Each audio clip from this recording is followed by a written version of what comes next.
Fort Sumner, New Mexico. Just past midnight, July 14th, 1881. A tall lawman sat in the dark of Pete Maxwell's bedroom, a Colt single-action army resting across his knee. A young man walked in from the yard barefoot, one hand carrying a butcher knife, the other reaching for a pistol at his hip. He had come inside to cut a piece of beef.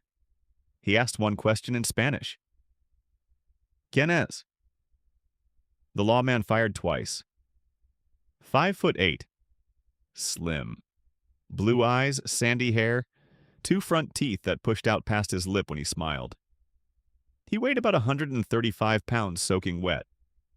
He was polite to women, fluent in Spanish, a fair dancer at a fandango, and quick with a joke in two languages. By the time that lawman shot him, he was 21 years old. He had spent 7 of those years on the run. Sheriff Harvey Whitehill of Grant County, who arrested him for the first time when the boy was 15, later said the child had stolen out of hunger, not out of malice. That opinion did not travel. This is the story of Billy the Kid. The name on the tombstone is not the name he was given. He was born Henry McCarty, probably in New York City, probably in the autumn of 1859. The record is thin. His mother, Catherine McCarty, was Irish-born and widowed young. His father is not named in any surviving document. Catherine took her 2 boys west after the war: Indianapolis, Wichita, Denver. On the 1st of March, 1873, in the old adobe First Presbyterian Church in Santa Fe, she married a laborer named William Antrim. She was already sick. Consumption killed her in Silver City on the 16th of September, 1874. Henry was 14. Antrim did not want the boys. He put them out to board. 7 months later, Sheriff Whitehill locked a 15-year-old Henry McCarty in the Silver City jail for stealing a bundle of laundry from a Chinese wash house. 2 days after that, the boy shimmied up the chimney of the jail and dropped out into the alley in soot and rags. He never used the name Henry McCarty again. Lincoln County, New Mexico in the 1870s was not lawless. It was owned. A merchant named James Dolan and his partners held the beef contracts for Fort Stanton, the only general store worth calling one, and the credit that every small rancher lived on. If you sold through Dolan. If you bought at Dolan's price. Into that closed country in the autumn of 1876 rode an Englishman named John Tunstall. He was 24 years old, slender, neatly dressed, educated at a private school in London.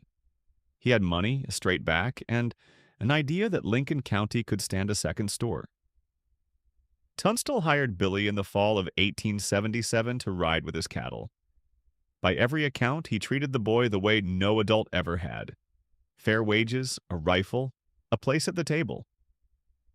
On the 18th of February, 1878, a Dolan posse rode Tunstall down in the hills above the Rudoso. He was unarmed. He was calling out for them to stop.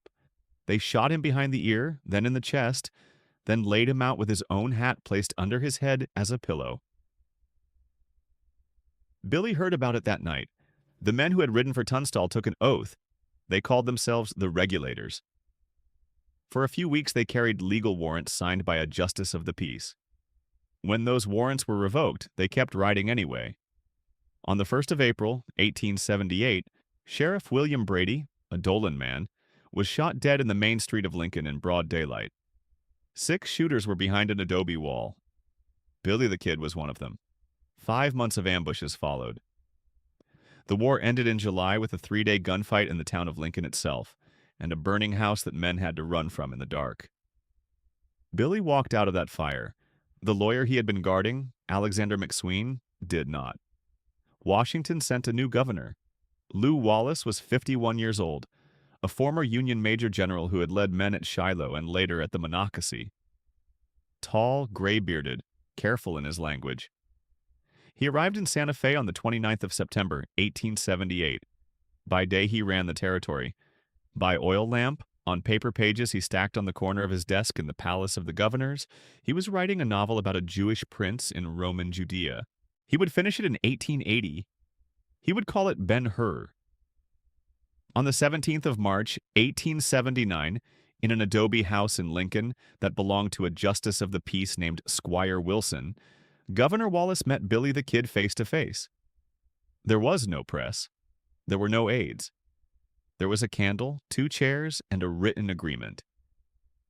Billy would testify against the men who had shot down a one-armed Lincoln lawyer named Houston Chapman. In return, Wallace would see him pardoned. Billy testified. The district attorney refused to release him. The pardon never came. Wallace went back to Santa Fe and finished his novel. Ben-Hur outsold every American book of the 19th century except one. Billy went back to the run. He was tried for the killing of Sheriff Brady in Mesilla in April of 1881. He was the only man of the 6 shooters behind that wall ever convicted. The judge sentenced him to hang on the 13th of May. They took him to Lincoln to wait. 2 men guarded him. Bob Ollinger was in his late 30s. 6 feet, heavy through the chest, a red mustache, a personal grudge. He carried a double-barreled shotgun that he loaded with buckshot in front of the prisoner, and he made a point of telling the boy what those pellets would do to him. James Bell was younger, slighter. He had not, by every account left behind, mistreated the prisoner at all. On the afternoon of the 28th of April, 1881, Ollinger walked the other prisoners across the street to eat. Billy asked Bell to take him to the outhouse. How he got the pistol has never been settled. A friend hid it. Bell looked away. He grabbed it off Bell himself on the stairs. Every version has believers. Bell was shot once on the staircase and died at the bottom. Billy went to the armory, took Ollinger's own shotgun off the rack, and walked to the second-floor window. Ollinger heard the shot and came at a run. A cook standing in the yard called out, "Bob, the kid has killed Bell." Ollinger looked up. Billy said his name and fired both barrels. Ollinger was dead before he hit the street. Billy stayed on the second-floor balcony for the better part of an hour, one leg iron still riveted to his ankle, while a man in the crowd below chipped the pin loose with an axe. He asked the crowd not to blame anybody. He borrowed a horse. He rode out of Lincoln at a walk. Nobody in the street lifted a hand to stop him. The man they had elected to run him down stood 6 feet 4 inches tall. Pat Garrett, Louisiana-born, former buffalo hunter. Long-jawed, long-legged, quiet-spoken. The Spanish-speaking families of the Pecos called him Juan Largo, Long John. He was 30 years old. He and Billy had, in another year, played Monty at the same table in the same Fort Sumner saloon. Now he was sheriff of Lincoln County, elected on a single promise. Bring the boy in. Billy could have crossed into Mexico. He did not. He had a young woman named Paulita Maxwell at Fort Sumner. He had friends who spoke his second language. He had a country he refused to leave. On the night of the 13th of July, 1881, Garrett rode into Fort Sumner and hid himself in the peach orchard behind Pete Maxwell's house. He waited until nearly midnight. Then he stepped into Maxwell's bedroom in his stocking feet, sat down at the head of the bed, and asked Pete Maxwell, in a whisper, where Billy was sleeping. Billy walked in from the yard a moment later, barefoot, carrying that knife. He saw the outline of a man he did not know. He asked, "Quién es? ¿Quién es?" Garrett fired twice. The first ball struck him just above the heart. He was dead before Pete Maxwell could get out of bed. He was 21 years old. They buried him the next morning in the old military cemetery beside 2 friends from the Lincoln County War, under a single wooden headboard. The dime novel started before he was cold. Within 8 weeks of his burial, 4 separate books had him at 21 killings, one for every year of his life. The number was a printer's rhyme. Historians who have gone line by line through the court files, coroner's inquests, and eyewitness statements put the real figure at 4 killings he committed alone, and 4 or 5 more he shared with the regulators in the crossfire of the Lincoln County War. Somewhere between 4 and 9. Not 21. 69 years after Fort Sumner, an 89-year-old Texan named Ollie Roberts walked into Santa Fe with a lawyer and said he was Billy the Kid. He went by Brushy Bill. He asked Governor Thomas Mabry for the pardon Lew Wallace had promised in 1879. Reporters sat in on the interview. Roberts could not answer basic questions about Billy's mother, or Silver City, or Lincoln. The pardon was denied. Brushy Bill Roberts died 6 weeks later of a heart attack on a Texas sidewalk. He was not the last one to try. At least a dozen old men, spread from Arizona to Missouri to Mexico, told the same story between 1882 and the 1950s.